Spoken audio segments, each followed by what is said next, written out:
And this is why we raised the critical issue of China's support for Russia's war of aggression against Ukraine. Le grand problème pour Volodymyr Zelensky avec ses révélations, c'est qu'elle cloche tellement avec l'image qu'il s'était créée avec son personnage fictif Vassil Holoborodko dans la série Serviteur du peuple. Je me félicite de l'adoption ce matin de 30 sanctions visant des individus et des entités ayant porté atteinte aux intérêts de la France. Bonjour à tous, c'est bien, voilà notre premier numéro avec un thème, l'Europe en guerre contre le monde. Alors, premier sujet, et vous commentez, d'accord ? C'est déjà bien que ce n'est pas le monde. Enfin, les gens qui font de l'intelligence économique, c'est-à-dire qui font du renseignement économique au niveau international, qui font des analyses économiques au niveau international, tout le monde savait que ça allait évoluer comme ça. Le drame, c'est qu'on n'a pas voulu le voir, parce que cette rupture que nous sommes en train de vivre, extraordinaire en définitive, hein, après 500 ans de domination occidentale, hein, européenne puis américaine dans le monde, on voit que c'est en train de basculer, le pouvoir a basculé ailleurs. Hein. Aujourd'hui, il faut quand même pas l'oublier, il n'y a pas que la Chine. 51% du commerce mondial est fait en Asie. Donc les Européens, ils sont plus rien, les Américains non plus. Enfin, ils sont plus rien. Ils sont importants, mais ils sont moins forts. Si vous voulez, l'Asie est maintenant le pôle économique mondial. Et en Asie, la Chine est le plus gros pays. Bon, donc à partir de là, c'est clair, il faut travailler avec les Chinois, on n'a pas le choix. Ou alors, on va être complètement marginalisé. Hein. Donc il faut travailler avec eux, mais pour très bien travailler avec eux, il faut les comprendre. Il faut pas croire qu'on peut imposer notre vision européenne qui est complètement dépassée.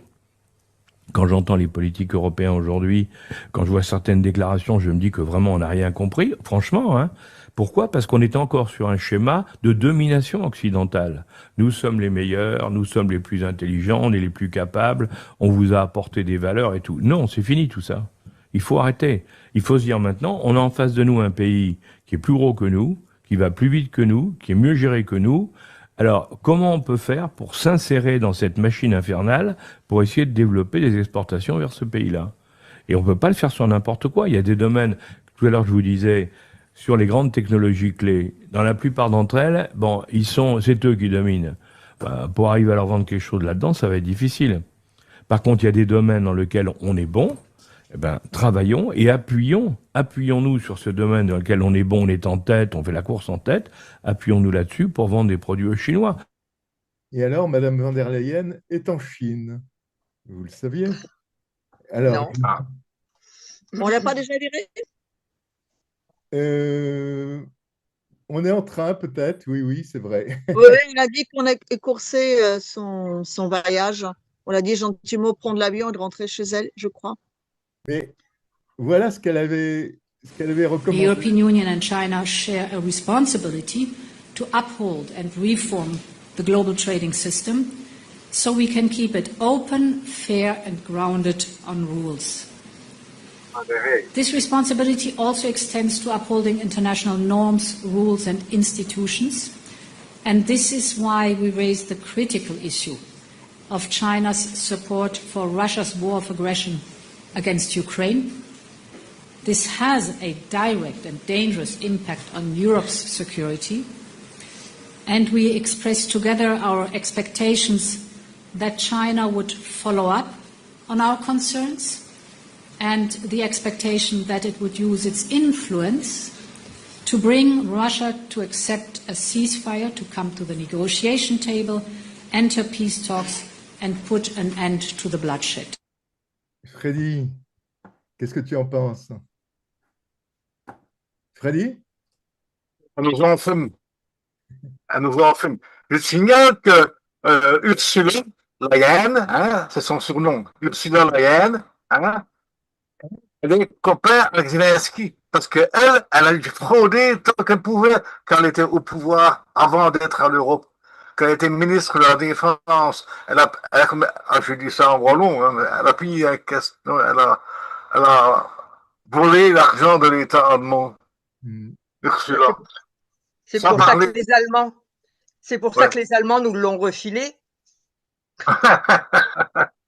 Quel cadeau! Oui, avec l'histoire des vaccins, hein, Pfizer, compagnie, hein, c'est la magouille personnifiée, hein, cette femme-là. Alors, elle est donc très copain avec Zelensky, c'est la même eau, c'est la même bande. Freddy, pour revenir à la proposition de Madame van der Leyen d'arrêter la guerre et demander à Xi d'arrêter la guerre, qu'est-ce que tu en penses? Qu'est-ce qu'elle raconte là? Les Européens, ce sont des guerriers de première catégorie et historiquement aussi, hein, parce que les pays européens, ce sont tous des pays impérialistes qui ont fait la guerre partout sur la Terre. Hein.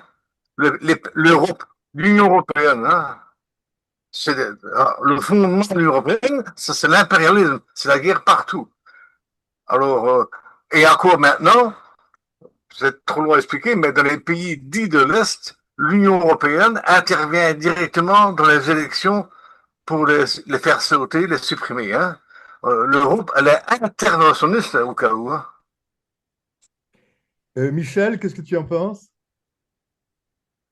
Bon, je pense que ce n'est pas une première fois que Madame van der Leyen essaye de vendre sa politique. Apparemment, ça n'a pas beaucoup marché. Si je ne m'abuse, le séjour qui devait être de 2 jours a été raccourci à 1 jour seulement en Chine. Et elle part toujours du principe qu'elle peut dicter ce que les autres doivent faire. Apparemment, ça semble bien marcher en Europe. Je ne sais pas pourquoi.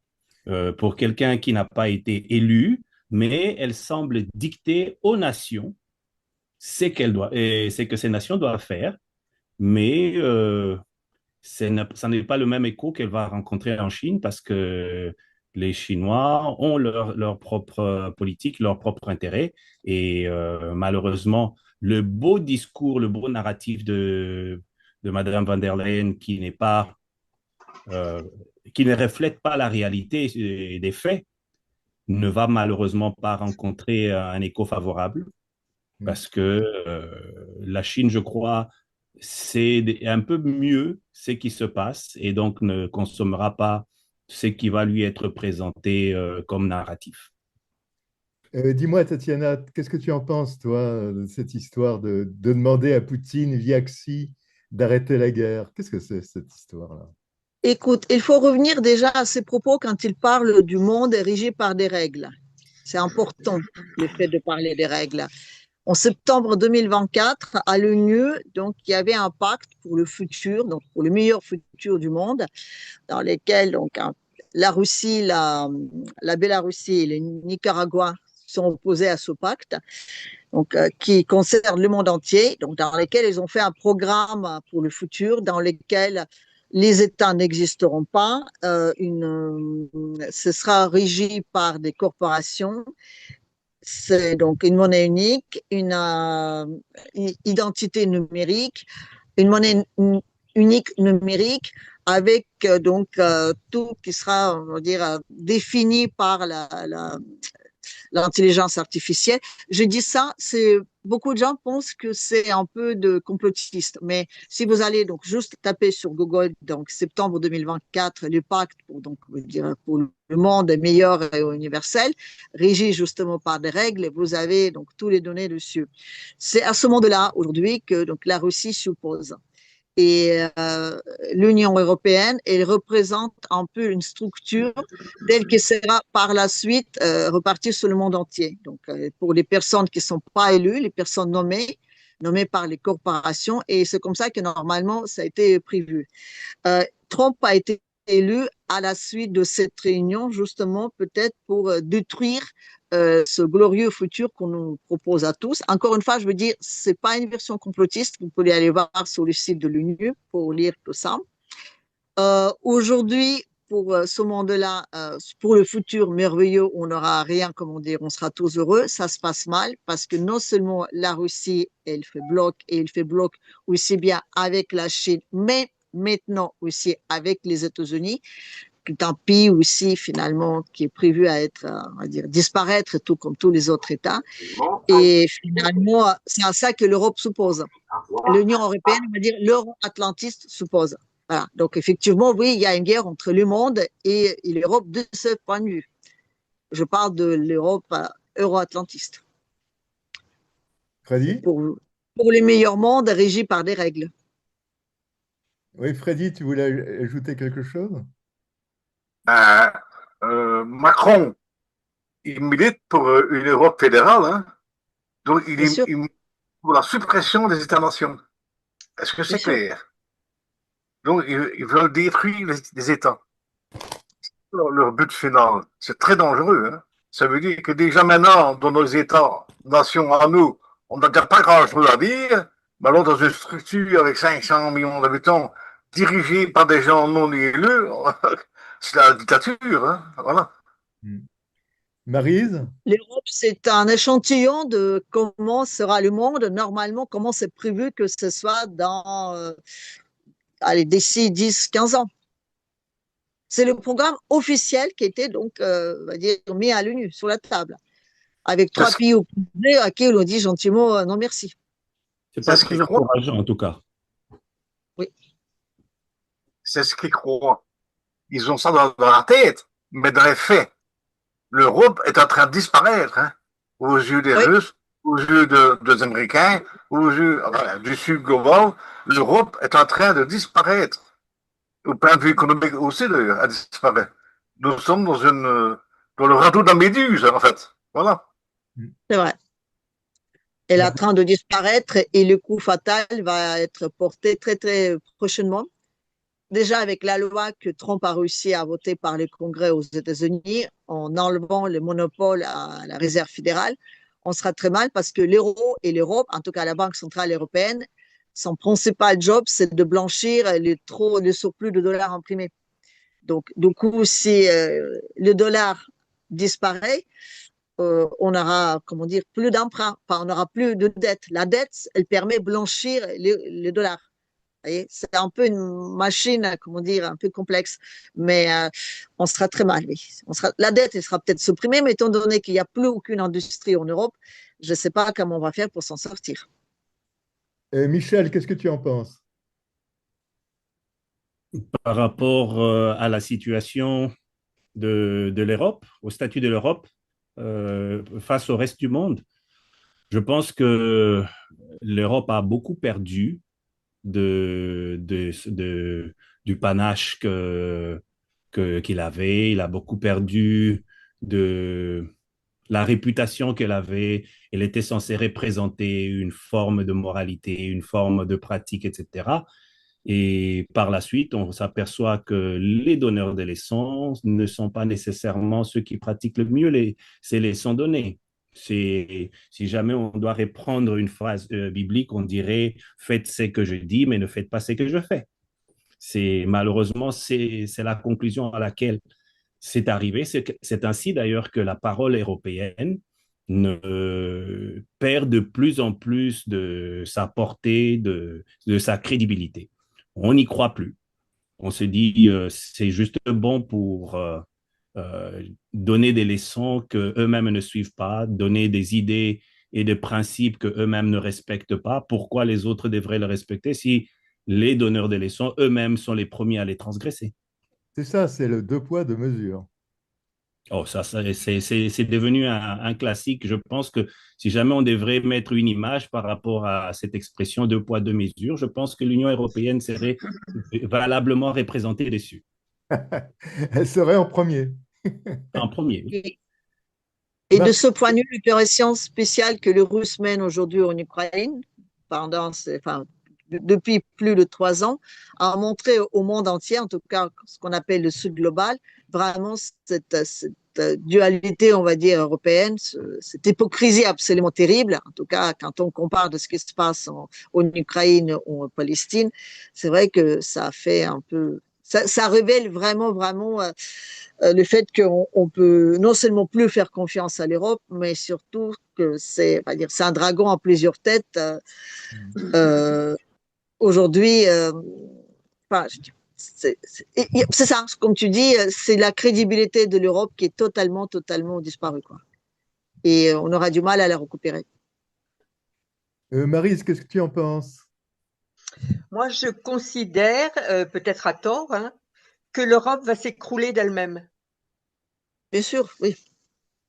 Il n'y a même pas besoin de réclamer le Frexit, parce que toute seule, elle fait tellement de conneries que les peuples en ont marre. Mm. Quand on voit Orban, qui, à mon avis, va sortir de l'Europe parce qu'il en a ras-le-bol de la von der Leyen, je pense qu'il y a d'autres pays qui vont le suivre après. Ça va faire un effet domino et elle va s'écrouler parce que tant qu'elle ne peut plus avoir le financement de la part des peuples, elle fait quoi? Elle n'a pas de financement, elle n'a rien. Oui. Quand elle demande à Poutine d'arrêter la guerre, alors qu'on entend Macron qui veut absolument envoyer des militaires pour aider l'Ukraine, qui lui balance 40 millions par jour, c'est scandaleux. Pourquoi est-ce qu'elle va demander en Chine à arrêter la guerre? Oui, complètement, oui. Elle Hein? va demander ça en Chine parce qu'il y a un rendez-vous extrêmement important début septembre en Chine, justement pour la fin de la Seconde Guerre mondiale, parce qu'en Chine, la date, elle est beaucoup, on va dire, elle est au début septembre, à laquelle donc M. Poutine est convié et probablement M. Trump va s'y rendre aussi. Voilà. La Espérons, Chine mais c'est pas aujourd'hui, sûr, Tatiana. Le en tout problème, cas, si on sait lui, il ne rien. se rend pas, euh, et ça en tout cas présente, parce qu'aujourd'hui, voilà, je veux dire, la Chine, la Russie et les États-Unis, ils ont un certain point commun, en tout cas un certain intérêt commun, justement pour se débarrasser des maîtres du monde, enfin des maîtres de l'argent en tout cas aujourd'hui. Et dans ce sens-là, ils vont agir ensemble. L'Union européenne aujourd'hui, elle est totalement sous la domination des maîtres de l'argent. Et on voit bien qui c'est qu'on a aujourd'hui au gouvernement. Je ne parle même pas d'Ursula. Ursula, c'est le champion en chef de découpage de tous les budgets. Et je voulais aussi dire, Maryse, l'Union européenne, elle ne touche pas de l'argent sur nos impôts. Non, là, au moins, c'est un point positif. Non, elle touche de l'argent de la réserve fédérale. C'est la réserve fédérale, donc une boîte privée qui imprime le dollar, qui le rentre dans la Banque centrale européenne, qui elle ensuite le prête aux États. Et c'est les États, au moment de rembourser, qui créent finalement de la richesse. Parce qu'on ne peut pas juste imprimer de l'argent et de le faire rentrer en circulation. Il faut que ça passe par quelque chose de tangible. Donc, la dette européenne, les dettes des États européens, elles servent à blanchir, on va dire, l'euro, le dollar trop imprimé. Et c'est par ça qu'il est financé. C'est pas par notre argent. Si la Fed perd sa puissance, l'Europe disparaît par elle-même parce qu'il n'y aura plus d'utilité. Tout comme l'euro. Déjà, elle n'a aucune utilité, à mon avis. Ce n'est plus ce que l'on pensait pour les gens qui ont voté pour l'Europe. Ce n'est pas du tout ce que l'on pensait. Moi, j'ai le sentiment que, étant donné qu'on est dominé par les Allemands, j'ai le sentiment que la Deuxième Guerre mondiale, en fait, ça a servi à une chose. Étant donné que les Allemands ont perdu, j'ai l'impression que là, petit à petit, ils essayent de grignoter ce qu'ils n'ont pas pu obtenir par la guerre et qu'ils obtiennent par une vision des choses qui n'est pas réelle en fait et que la plupart des gens gobent, malheureusement. Oui. Il ne faut pas oublier aussi qu'aujourd'hui, l'Allemagne est dirigée par un représentant de BlackRock. Oui. Et, et ça, c'est important parce que BlackRock est en train de perdre énormément d'argent dans cette affaire entre la Russie et l'Ukraine. Donc, ça, il ne faut pas comment dire, le mettre à part. Et ce qui est intéressant aussi, quand le monde commence, on va dire, parmi les perdants, il y a toujours, on va dire, les gens qui se séparent. Aujourd'hui, dans ce monde merveilleux de gens qui possèdent tout l'argent, il y a aussi, comment dire, des désaccords. Par exemple, entre les investisseurs, les banques ou le marché. Aujourd'hui, on va dire la Grande-Bretagne, si on va les nommer par les pays, l'Allemagne et la France, commencent à, on va dire, un petit peu se disputer parce que chacun représente les intérêts, on va dire, de ses propres corporations. La banque, ce sera plutôt, on va dire, la France, les investissements, ce sera l'Allemagne, la spéculation, ce sera la Grande-Bretagne, tout ça en plus régies plus ou moins par la City. Donc, quand il y a moins de gains à partager, ben, il est fort probable qu'ils peuvent tous s'engueuler entre eux. Et la probabilité qu'à un moment donné, on aura des grandes tensions entre la France et l'Allemagne est, comment dire, on va dire, probable. Voilà. Je ne sais pas si ça se dit. Alors, Tout ça, c'est une affaire du gros pognon, quoi. nous allons passer à...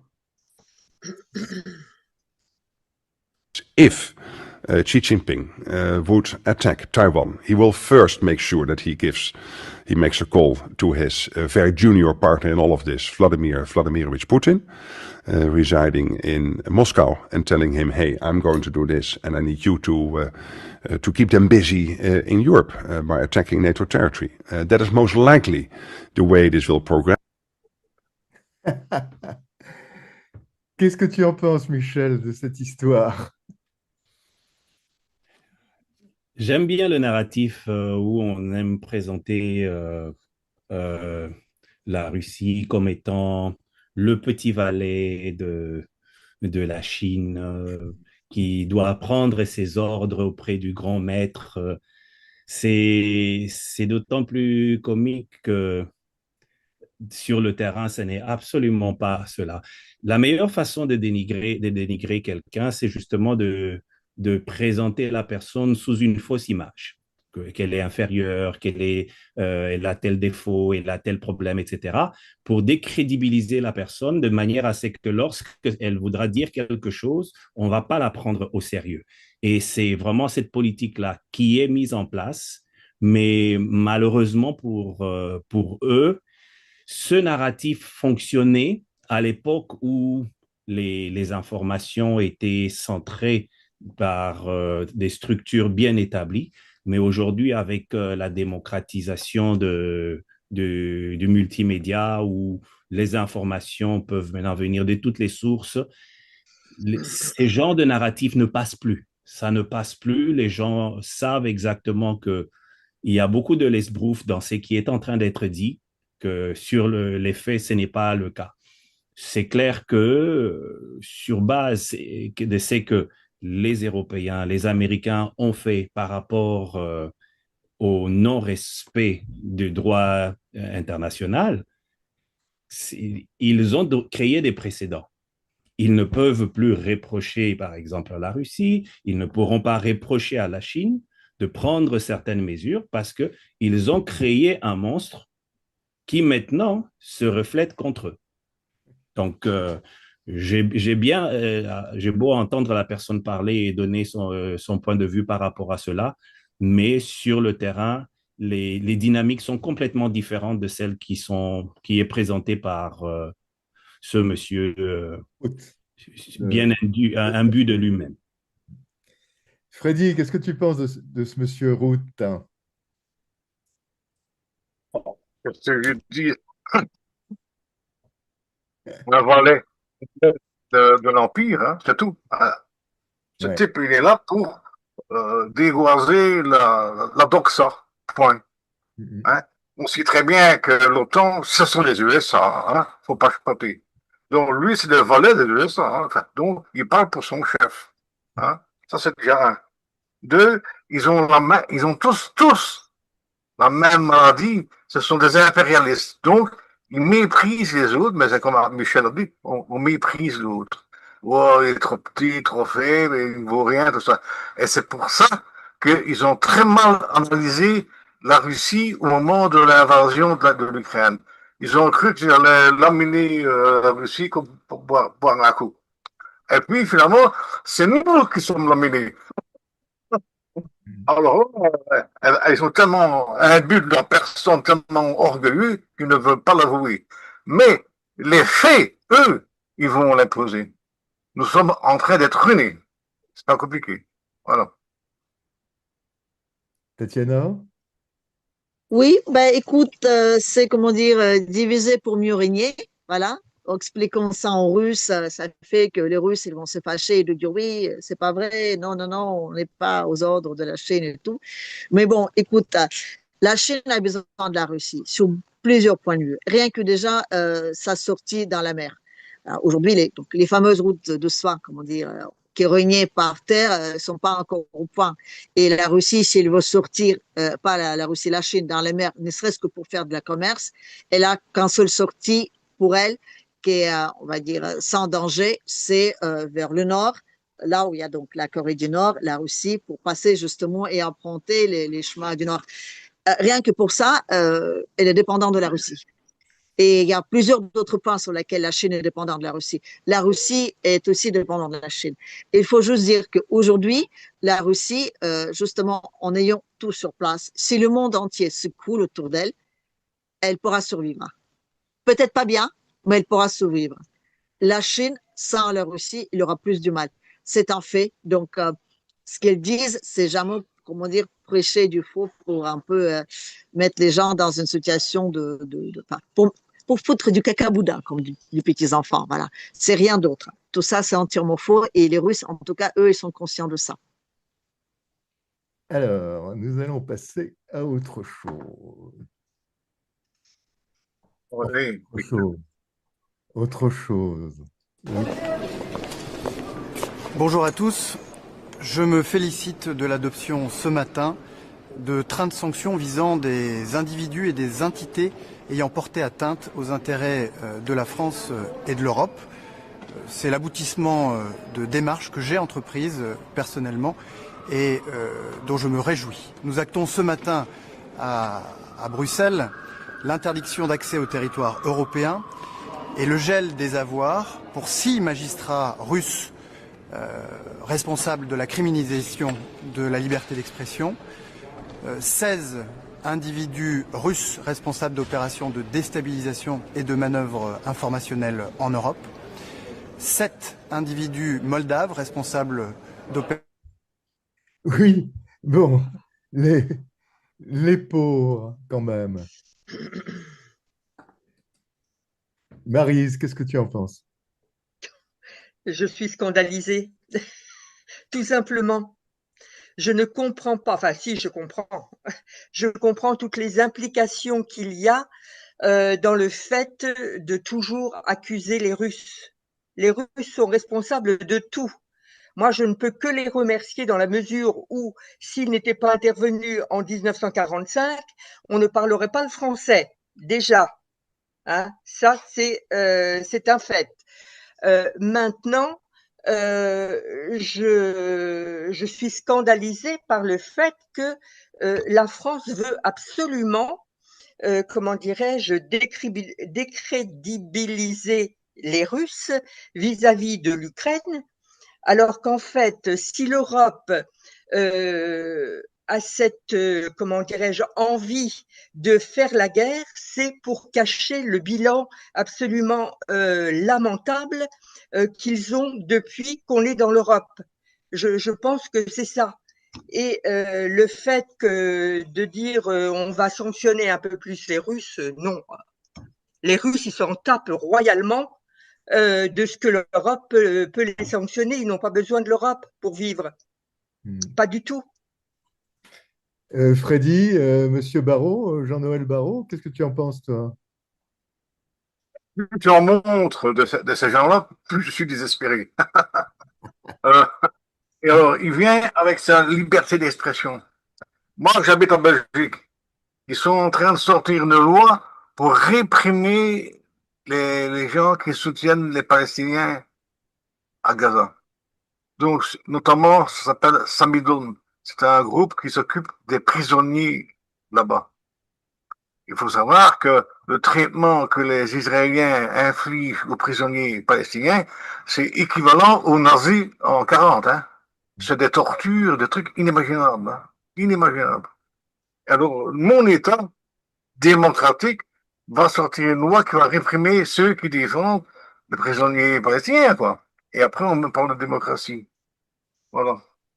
C'est tout à fait le 2 poids 2 mesures à 100%. Tatiana, Monsieur Barrot Bah, écoute, première chose, je voulais quand même dire que il était temps d'enfin mettre des vraies sanctions au point, parce que ça fait 3 ans et demi que ça dure. Ils ont fait déjà 17-30 sanctions et toujours ils allaient à la légère. Ils disaient à chaque fois que c'est les dernières, les ultimes, le plus fort. Et là, quand même, voilà. Non, mais c'est ridicule. Non, mais c'est ridicule. Ils savent même plus quoi trouver, quoi. Regardez, aujourd'hui, aucun journaliste russe n'a pu venir, n'est convié à aucune manifestation, à aucune conférence de presse. Les journalistes russes, ils sont interdits à conférence de presse en Occident. Tous les journalistes de l'Occident peuvent venir aux conférences de presse en Russie.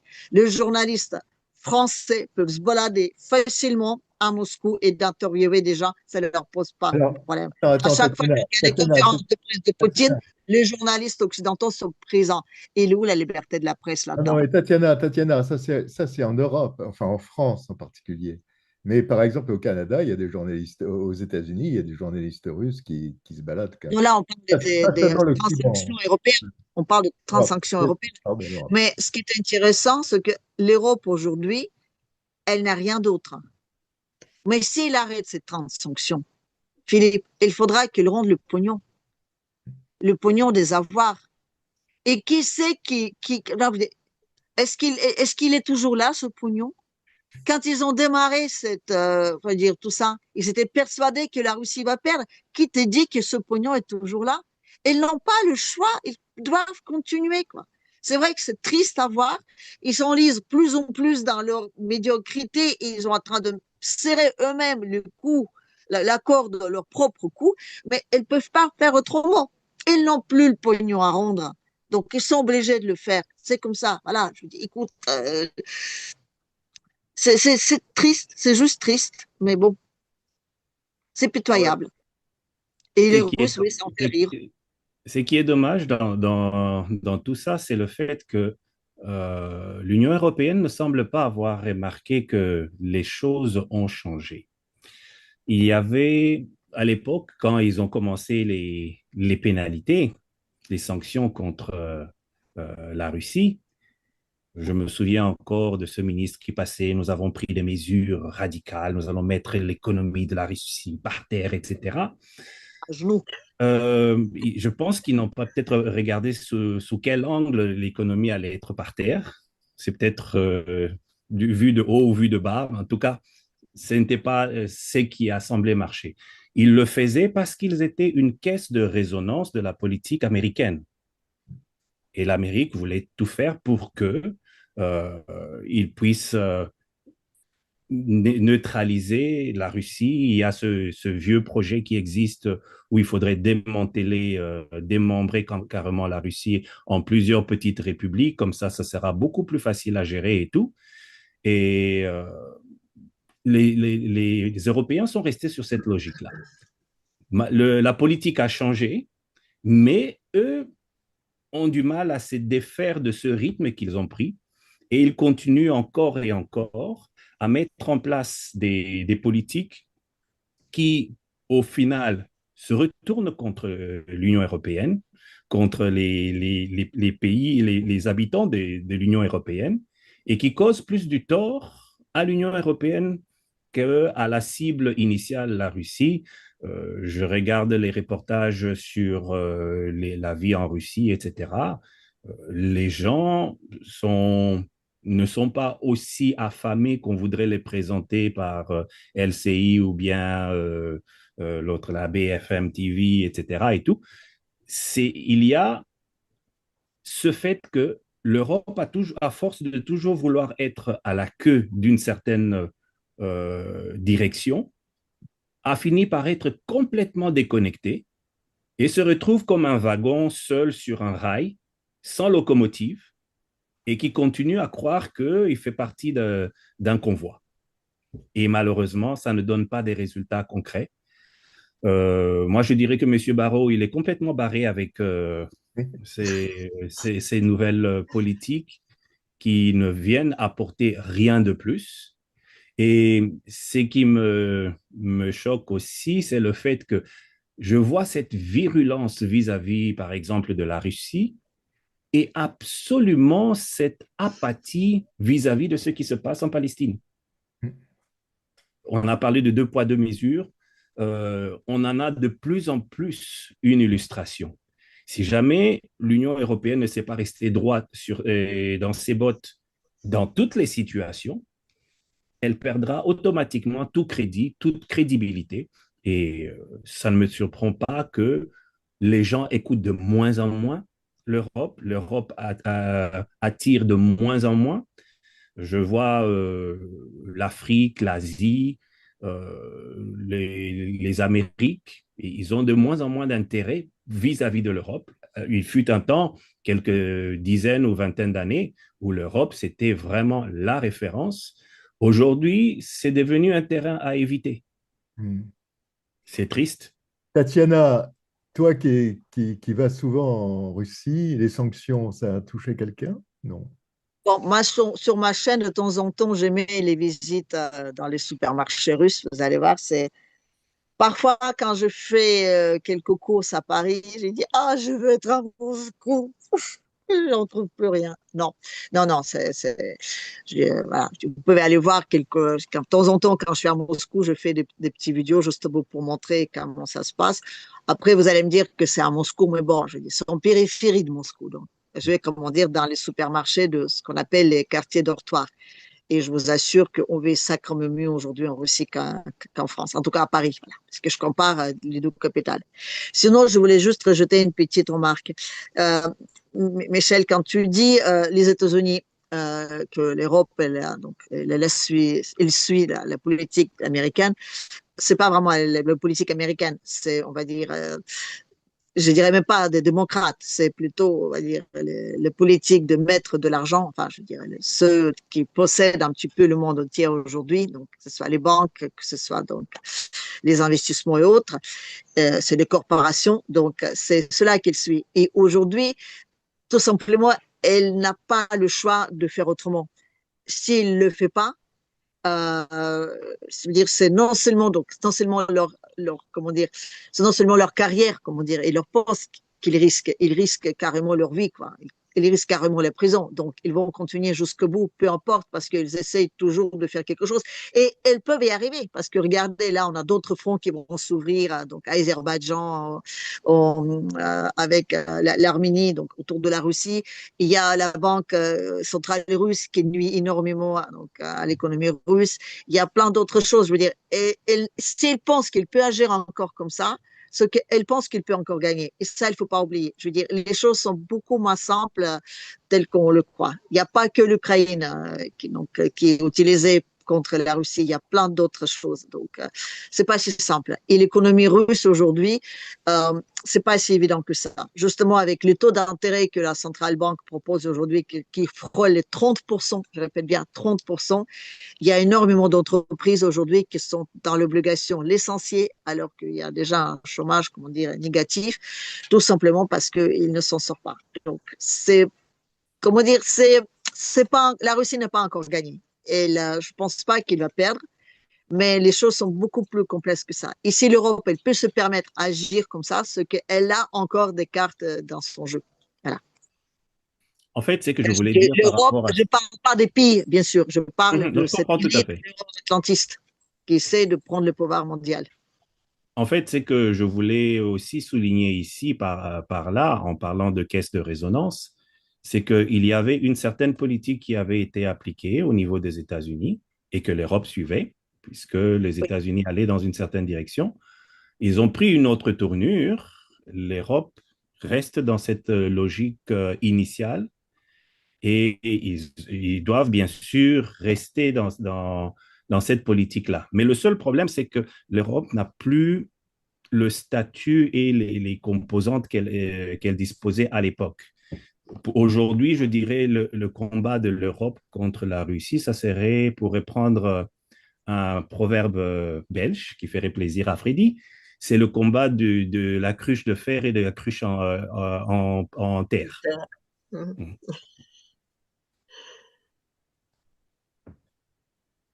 Bah écoute, ils font des sanctions. Ça fait rigoler doucement tout le monde. Bon, c'est tout ce que leur reste. C'est comme pour la magie. Si jamais tu veux que ton truc réussisse, il faut que tu attires l'attention sur quelque chose d'autre pendant que tu fais ton tour de l'autre côté. Et tout à coup, tu fais apparaître quelque chose, on dit waouh, extraordinaire. Mais en fait, tu n'as fait que à détourner l'attention. Et je pense que la politique européenne vise justement à détourner l'attention des vrais problèmes qu'il y a, aussi bien au niveau des différentes nations que dans l'Assemblée même de l'Union européenne. Oui. Ça c'est normal. La Russie, aujourd'hui, on la met responsable de tous les malheurs du monde. Il paraît que même les gilets jaunes, voilà, c'était les Russes qui ont donc inventé tout ça. Donc, faites attention quand vous allez tousser, ça va être la faute des Russes. Oui, comme je le dis, hier, il y a un moustique qui m'a piqué. Je dis, c'est un agent de KGB, les fameux qui vient de sucer les sons des pauvres petits Européens. Non, mais c'est vrai que c'est très facile. Mais ce qui est horrible, c'est qu'il y a énormément de gens en France croient en ces sonnerettes. Parce que quand on ne regarde que la télé, quand on regarde les BFM, LCI ou autres, tout au long de la journée, un mensonge qu'on répète plusieurs fois, à un moment donné, devient une vérité. Et parfois, sur ma chaîne, parce que j'ai une petite chaîne justement où je montre les petits magasins russes de temps en temps, pas souvent, mais il m'arrive d'avoir des gens qui viennent pour opposer à ma version, donc les versions, on va dire, autres. Et là, je vois exactement les mêmes propos qui circulent constamment sur les chaînes, achetées par les gens qui possèdent l'argent du monde. Et c'est assez horrible de voir à quel point on peut rendre la population totalement abrutie par tout ça. C'est comme ça. Alors, on va passer à un autre sujet. C'est il pleut chez moi là. Nous partons en Ukraine où le Parlement a adopté une loi controversée remettant en cause l'indépendance de 2 instances anticorruption. Le président Zelensky l'a promulguée hier soir en dépit de la colère que ça provoque. Oui, et illustration de cette colère, des manifestations dans plusieurs villes du pays, dont la capitale. Nous n'avons pas choisi l'autocratie, pouvait-on lire sur certaines pancartes. Manifestations antigouvernementales les plus importantes depuis le début de la guerre. Alors, les manifestations en Ukraine. Alors, je crois que chez moi. Voilà. Oui. Désolé. Je vais me mettre à l'abri. Ah, il pleut? Oui. Ah, dis donc. Alors, les manifestations en Ukraine. Qui veut prendre la parole? Oui, Freddy. Ah, oui. Les deux lois qui sont en suppression, enfin sous contrôle, elles ont été créées en 2014 lors du Maïdan, donc lors du coup d'État, parce qu'il faut bien préciser que c'était un coup d'État en 2014. Et ça a été créé par les Américains, comme toujours, hein, pour donner l'illusion qu'ils luttaient contre la corruption dans ce pays ultra corrompu. Voilà. Et ceux qui font des réflexions anticorruption habitent dans des pays qui sont aussi corrompus, au cas. Aussi bien la France que la Belgique.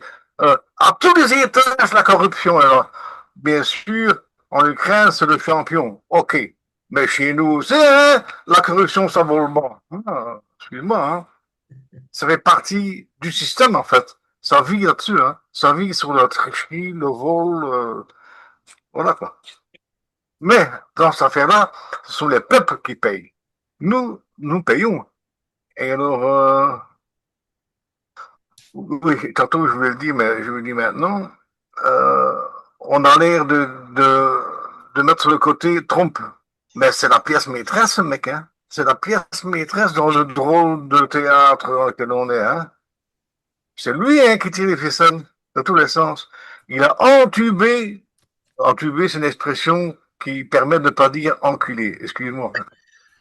Il a entubé le gazoduc Nord Stream. Hein.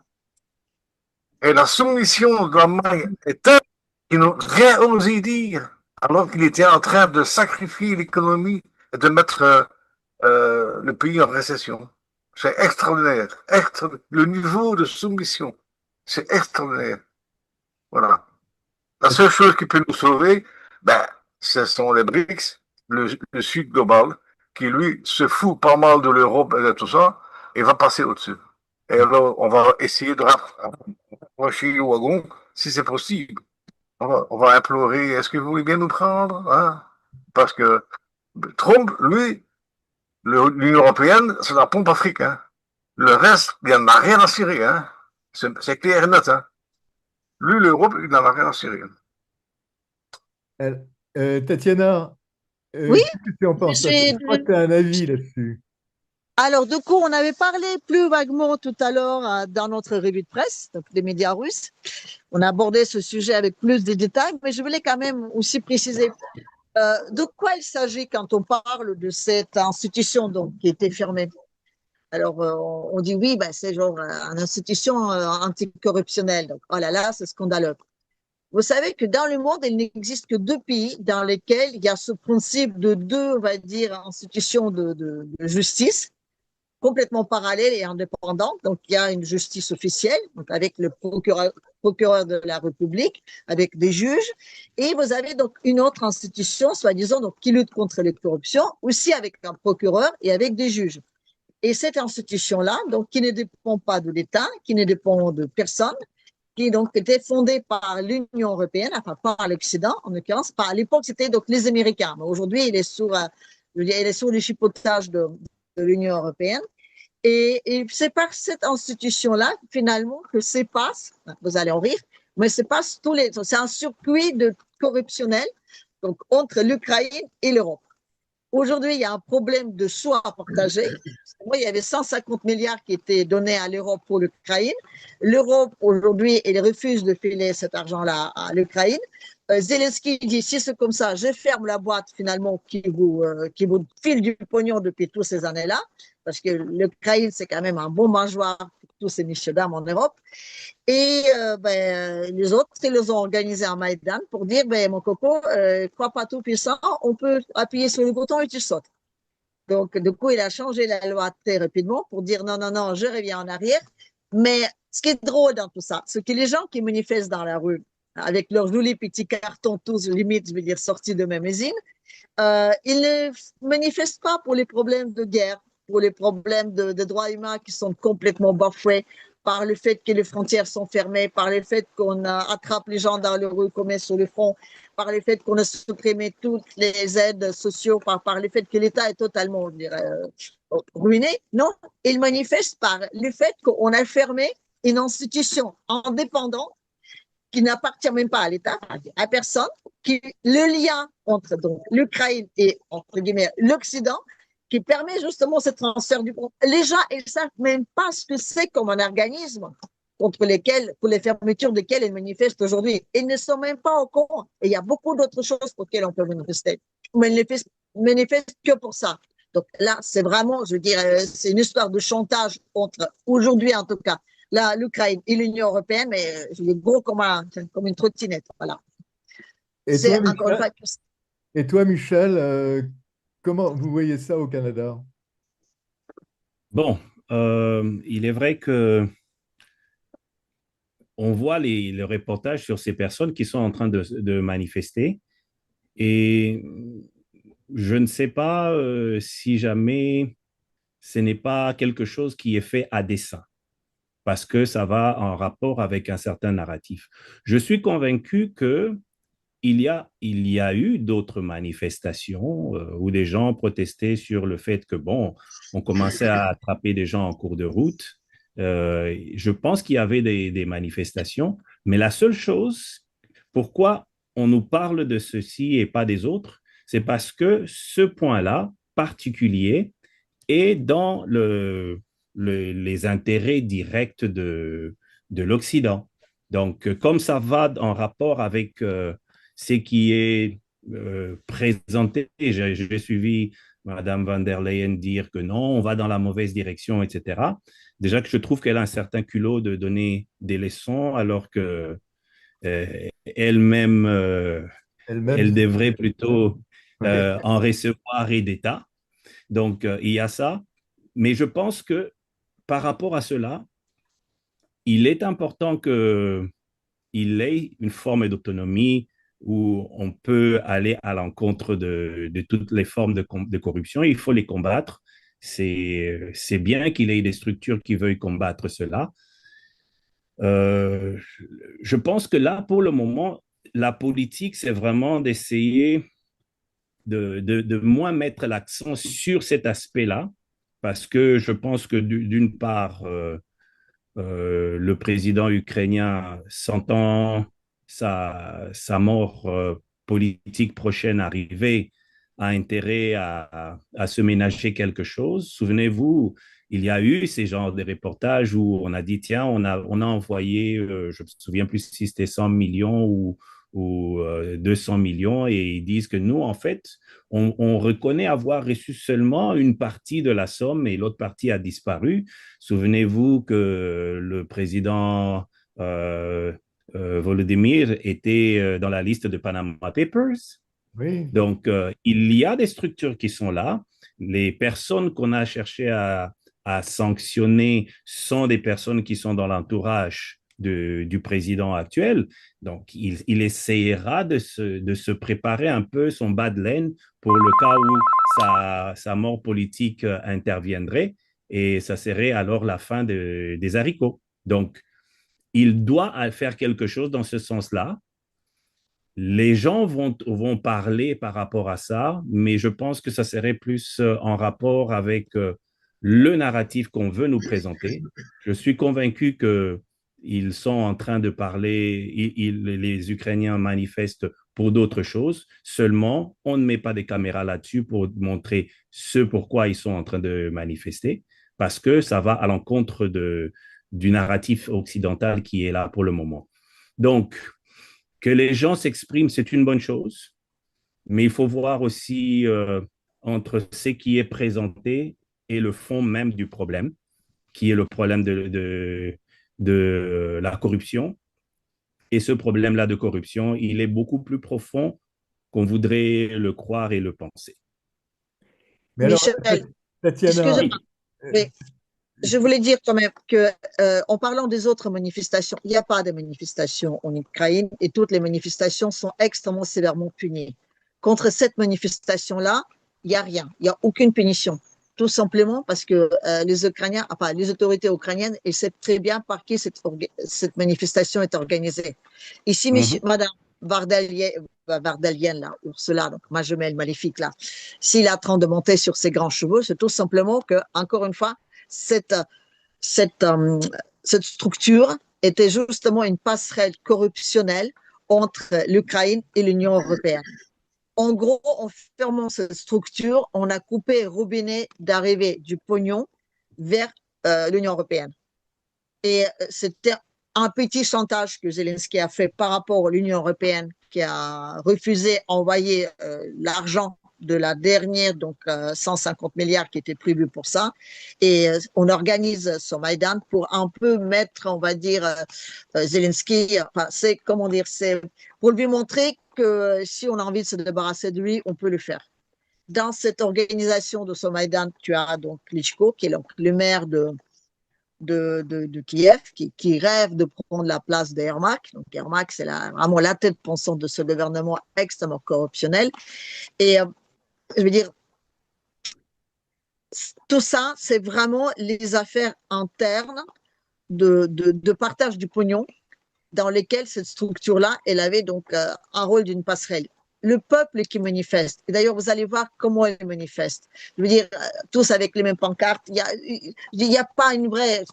Les limites des gens qui manifestent aujourd'hui, c'est les gens qui sont payés pour ça. Il n'y a aucune réelle manifestation. Il y avait une manifestation il y a un an justement devant le maison de syndicat, parce qu'il y a donc les maisons de syndicats où il y avait les Russes qui étaient brûlés vifs il y a quelques années de ça.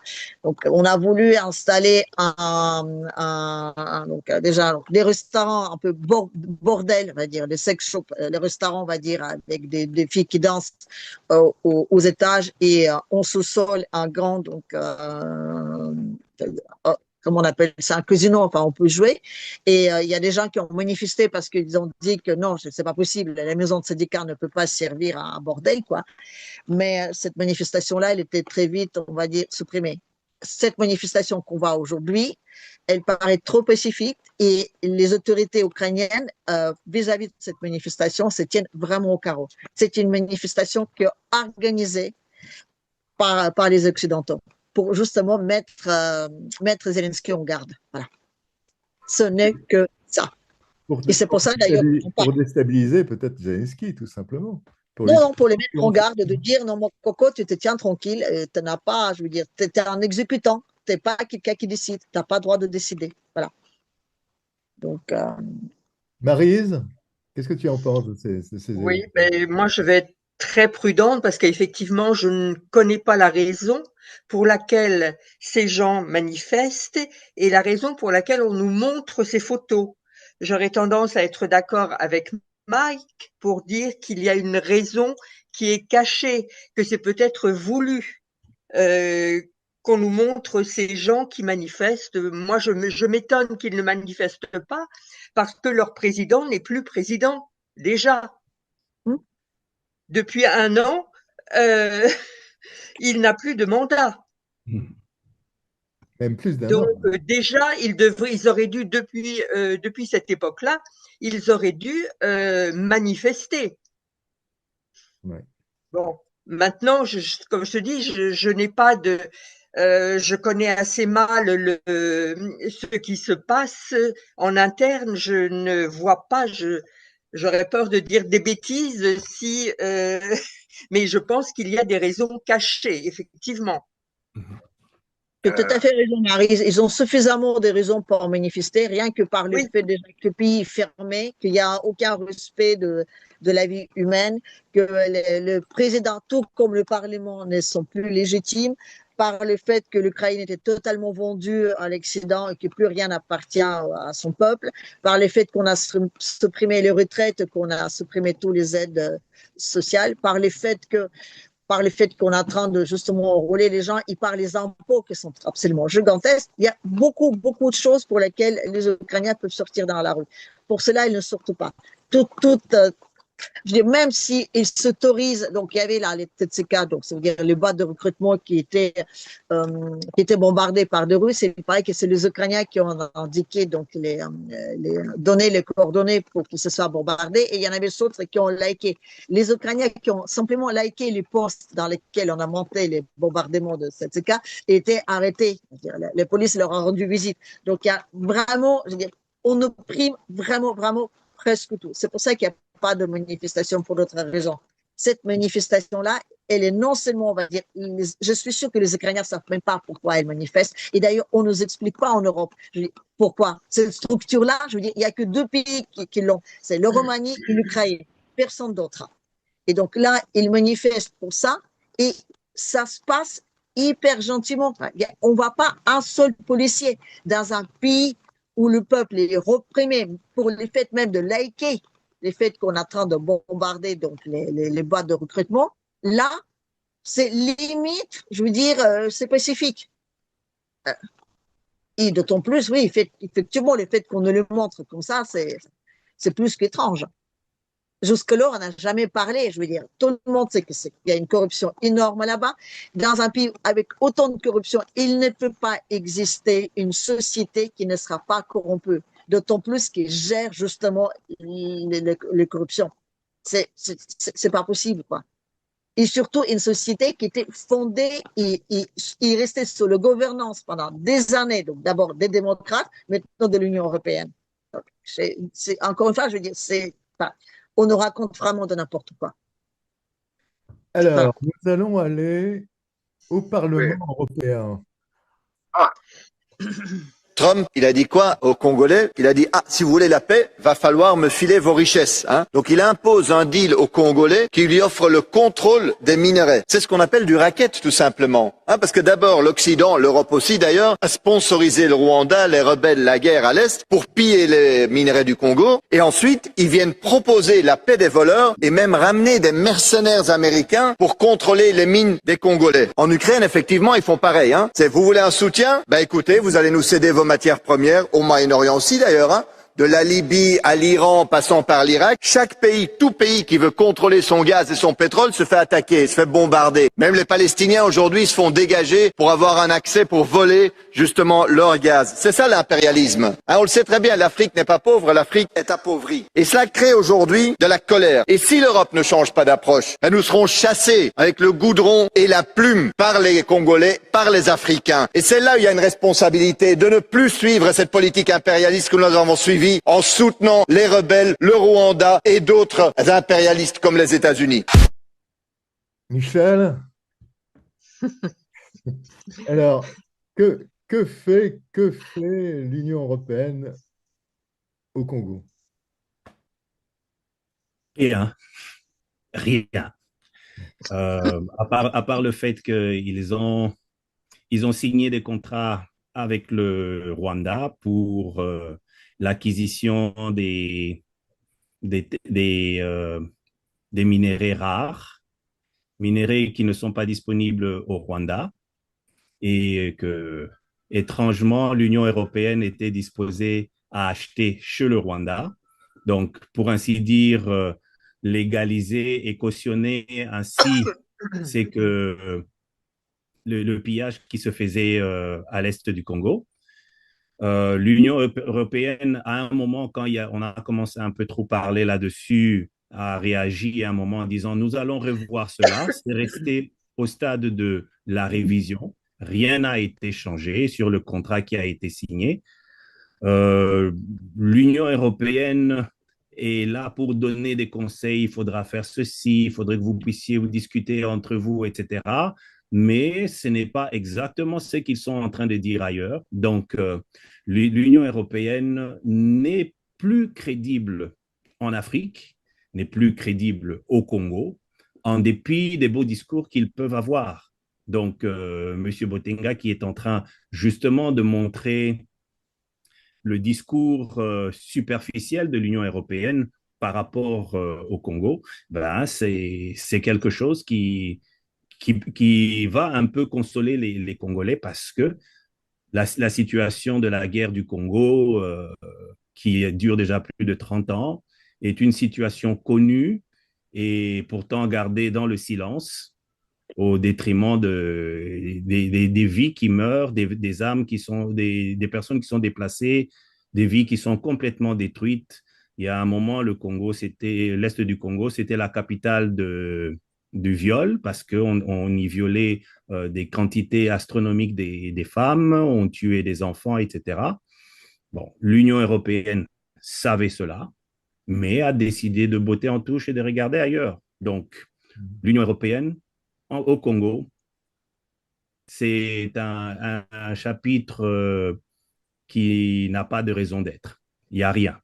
C'est vide. Freddy? Oui. Là, je vais les faire dire parce que moi je suis belge. Et là, c'était le Congo belge, je me signale. Hein. Donc, c'est là que notre grand roi bâtisseur, comme on l'appelait, le barbu, Léopold II, est allé envoyer ses mercenaires, couper les mains aux Noirs qui ne travaillaient pas assez pour apporter des richesses. Hein. Et les Anglais avaient vu sur les richesses du Congo. C'est un pays extrêmement riche. Et ils ont mené une campagne contre le roi de Belge, notamment le traitant pédophile et autres choses du genre, pour le faire quitter. Et alors lui, sentant un peu comme Zelensky, sentant le brûler, il a cédé le Congo en Belgique, en échange quelques restum de richesses de palais, de ça, mettons. Voilà. Mais ce qu'on ne sait pas, c'est que les soldats belges, au Congo, ont poursuivi la même politique. Les Belges massacraient les Noirs, les Congolais. Les soldats, les officiels belges massacraient les Congolais. Ça, on ne dit pas hein, dans l'histoire. Hein. Ah. Alors, comment...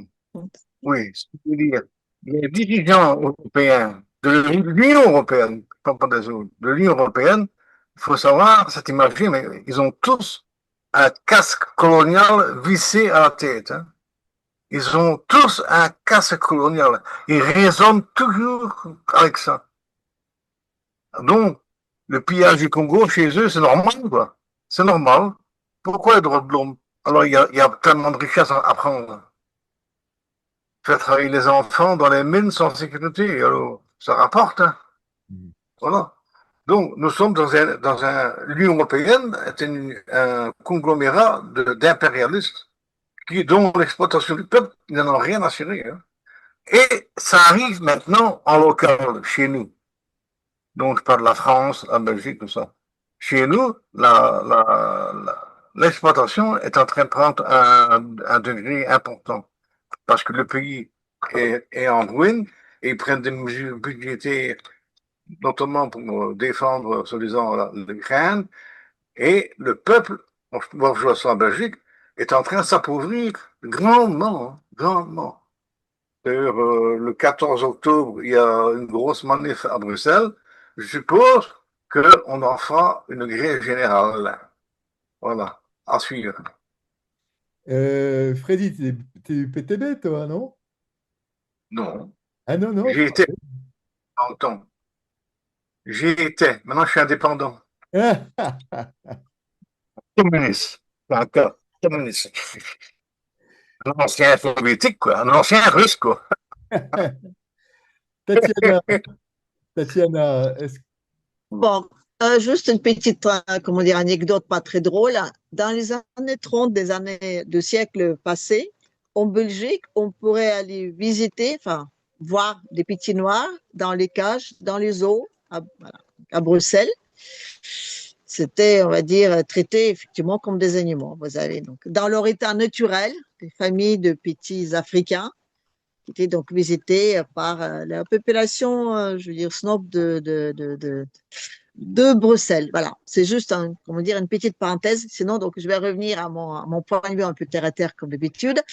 Je ne connais pas les termes de contrat qu'il y a entre Congo aujourd'hui et les États-Unis. Je connais plus ou moins celle qu'il y a donc entre les pays du Sahel avec la Russie, celles qui sont donc en train de le mettre au point, et ceux qui étaient avant avec la France. En Russie, aujourd'hui, en tout cas sur les prochaines 5 ans à venir, donc je ne sais pas comment ça va être par la suite. Donc la Russie, elle propose donc dans les pays du Sahel, donc, de les aider. Donc déjà, donc il y a des centrales nucléaires qui vont être mises donc en place. Elle propose donc d'investir dans plusieurs structures, dans les écoles, dans d'autres aménagements, et en échange, donc ils vont toucher 40% de la richesse du pays. Dire, oh là là, c'est du vol, c'est dramatique. La Russie qui va installer les centrales nucléaires, par exemple, c'est sorti, enfin, bref, peu importe, Mali ou Niger ou Burkina Faso, tiens, Burkina Faso, c'est ça. Et en échange, donc, il va récupérer 40% de biens que les pays donc, va produire. En revanche, si on compare avec les contrats qui étaient avec la France, avec la France, c'était 90%.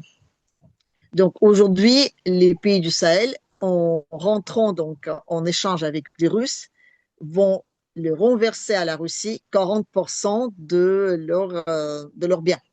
En tout cas, de ce que peut être extrait justement avec les investissements de Russes en échange dans leur pays. La France, elle touchait 90% de ce bien en ne laissant aucun investissement. Donc, même si on peut dire que la Russie impérialiste va aller, on va dire, chercher les biens dans ces pays-là, l'Afrique est toujours gagnante. C'est pour ça que je le dis que les accords qui ont été signés avec les Américains aujourd'hui, je ne les connais pas. Mais si on peut voir à peu près les mêmes échanges comme avec les Russes, effectivement, il faut voir aussi qu'est-ce qu'ils gagnent et qu'est-ce qu'ils perdent. L'Afrique aujourd'hui, en tout cas les pays du Sahel qui sont justement en train de rentrer en grand échange avec la Russie, ils n'ont pas de finances pour rembourser quoi que ce soit qui va leur être livré. Donc le deal de on vous prend 40% et on vous livre tout de quoi vous avez besoin et on vous aide entre guillemets de devenir autonome et souverain le plus possible, ça peut être vu comme scandaleux puisque c'est quand même 40%. Mais c'est toujours beaucoup moins que les 90% avant, quand c'était un précaré français. Il ne faut pas l'oublier. Voilà. Michel, qu'est-ce que tu penses, toi? Qu'est-ce qui serait bien pour le Congo? En tout cas, je me souviens, d'un de nos entretiens, j'avais évoqué le fait que ça aurait été intéressant que le Congo, Kinshasa, prenne des accords avec les BRICS pour pouvoir obtenir un certain soutien. Parce que regardez, qu'est-ce qui s'est passé un peu avec la situation de cet accord avec les Américains.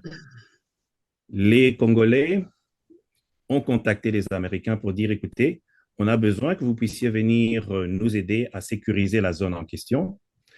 Les guerres qui sont là sont des guerres qui sont entretenues par des multinationales anglo-saxonnes et donc des compagnies américaines. Il y a eu ce procès qui avait été annoncé contre Apple pour l'acquisition justement des terres rares, etc. et tout. Donc, venez nous aider à sécuriser la zone et en contrepartie, vous allez pouvoir obtenir une partie, un certain pourcentage d'exploitation de terres rares. Mais qu'est-ce qui s'est passé? Non seulement que les États-Unis ont pris les agresseurs du Congo pour le mettre ensemble en disant discutez entre vous. Cet accord, ils ont parlé d'un accord de paix. L'accord de paix, c'est pour garantir l'exploitation. C'est juste un prétexte pour l'exploitation que les États-Unis vont faire. Quels sont les termes de ces exploitations? Ce n'est pas vraiment très bien défini. Pour ce qui est des pertes, des réparations, de la justice de toutes ces personnes qui ont été victimes pendant près de 30 ans, ça n'a même pas été l'objet de la discussion de cet accord de paix. Pourquoi? Parce que c'était juste un prétexte pour asseoir cet accord économique sur lequel les États-Unis vont se taper une part de lion, sur lequel on va blanchir, on va légaliser le pillage que le Rwanda faisait vis-à-vis du Congo. On va maintenant le rendre légal. Et la particularité dans ce contrat, c'est le fait que au Congo, on va juste exploiter les richesses. Ça va être transformé au Rwanda. Donc, il y a déjà une perte de ce côté-là. Et ça va ensuite être envoyé aux États-Unis et ailleurs. Donc, les Congolais ont été perdants dans cette affaire.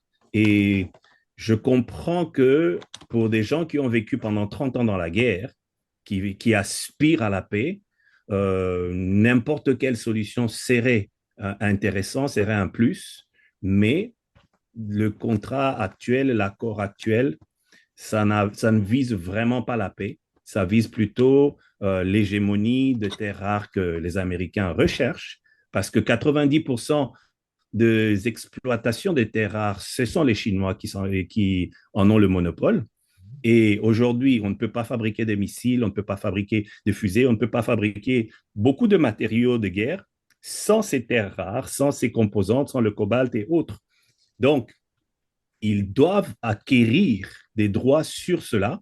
Et bon, s'il faudrait pour cela, au travers d'un semblant d'accord de paix, arriver à ce résultat-là, et bon, ils vont le faire. Donc, c'est ça un peu l'idée. Question, le M23 va rester là où il est actuellement, c'est-à-dire parce qu'il occupe déjà beaucoup de Congo. Qu'est-ce qui se passe? Oui, il occupe le nord Kivu, le sud Kivu, et le combat sont en train de continuer. Le M23, en alliance avec l'Alliance du Fleuve, sont soutenus par le Rwanda. Et le Rwanda, dans l'accord justement de paix, ne quitteront le Congo, le territoire congolais, il y a une agression effective, ne quitteront le territoire congolais que lorsqu'ils seront convaincus que les Congolais leur auraient présenté tous les soldats du FDLR, les anciens soldats rwandais. Et donc, c'est à ce moment, quand ils vont être rassurés là-dessus, ils vont pouvoir partir. Donc, l'accord présent ne parle pas de leur départ, L'accord de Doha ne parle pas du départ du M23. Donc, encore une fois, c'est de la poudre aux yeux pour simplement masquer le vrai intérêt qui est la mainmise, le monopole de la région. D'accord. Et voilà. C'est plus ainsi. Et on nous fait croire à nous à des fantasmes, hein, mais la réalité, c'est autre chose. Hein. Oh oui. Ouais. Et vraiment, selon moi, c'est un pays le plus beau au monde. C'est un pays le plus riche au monde dans lequel il y a tout. Toutes les richesses du monde, ils y sont. Et c'est le pays le plus martyr du monde. Et c'est le pays Ce le qui se plus passe pauvre. là-bas, sous le silence total de l'Occident, c'est plus que ignoble. Oui, c'est le pays le plus pauvre au monde. Et c'est le pays le Pauvre et plus riche. beau, le plus beau et le plus riche. C'est un pays pauvre qui a et le plus riche. tout, mais tout, mais tout. C'est le cœur du monde, je dirais bien. Si la Russie sera une arme du monde, pour moi, le Congo, c'est le cœur de notre planète. C'est moi, russe, qui dis ça. Maryse? Oui, oui, je suis d'accord, je suis d'accord. J'adore ce député européen là qui dénonce toujours tout un tas de trucs, mais c'est vrai que l'Europe a tellement d'intérêt dans ces pays qui sont tellement riches que bon, j'ai vécu en Afrique pendant 10 ans et je me suis aperçue qu'en fait les Français notamment avaient énormément non seulement d'intérêt, mais qu'ils soutenaient les dictateurs qui étaient en place, qu'ils les mettaient éventuellement en place. Donc, ils avaient tout intérêt à rester le plus longtemps possible pour voler le plus possible ces pauvres gens qui nous détestent. Et c'est un euphémisme quand je dis ça. Je m'en suis aperçue en vivant en Afrique. Donc, ils sont pas complètement arriérés. Et on a trouvé de très très belles personnes quand on est allé, quand on était en Afrique, connaissant parfaitement nos poètes, c'est incroyable. Mais le fait que la France finance ces dictateurs qu'ils mettent à la tête des pays, bon, ça pose un sérieux problème. Oui, ça c'est sûr. C'est pas que la France met ses dictateurs sur la tête du pays, c'est que la France, elle a payé ces pays-là pendant des siècles et des siècles. Donc, alors, du coup, elle mettait les gens qui lui étaient utiles. Et c'est vrai que quand on est français aujourd'hui, en Afrique, en tout cas dans les parties du Sahel, on n'est pas très bien reçu. Et j'ai ce petit avantage de dire que je suis russe, et c'est vrai que quand on dit qu'on est russe, ben, on n'a pas du tout le même accueil. Et c'est vrai que l'Afrique, en tout cas l'Afrique de Nord, elle a, je veux dire, le meilleur accueil, je crois que c'est encore les Algériens. Si je dis que je suis russe là, c'est haut et fort. Poutine, c'est les meilleurs, c'est les champions du monde, c'est vraiment merveilleux et tout. Mais je dis, toute l'Afrique du monde aujourd'hui, le peuple en tout cas, elle est vraiment, je veux dire, de côté de la Russie, pleinement de tout leur cœur. Bien, eh bien, écoutez, mes chers abonnés, merci beaucoup pour cette émission. C'était génial. Eh bien, j'espère que la semaine prochaine, on pourrait faire la même chose. Qu'est-ce que vous en pensez? Ben, avec plaisir. Freddy? Sans problème. Michel? Oui. On sera le combien? On sera- Le 1er août. on verra. Ah, ok. Vendredi prochain, c'est le 1er août. D'accord. Ah, Moi, je pourrais pas, je serai dans l'avion. ah bon. Eh bien, Entre donc un pays de méchants dictateurs sanguinaires et la France, un beau pays démocratique avec son président tellement merveilleux. Tout le monde vous envie. Oui, c'est ça, tout le monde entier. merci beaucoup et puis à très bientôt. Au revoir. Merci. Bonsoir à tout le monde. Merci à toi, Philippe. Ciao.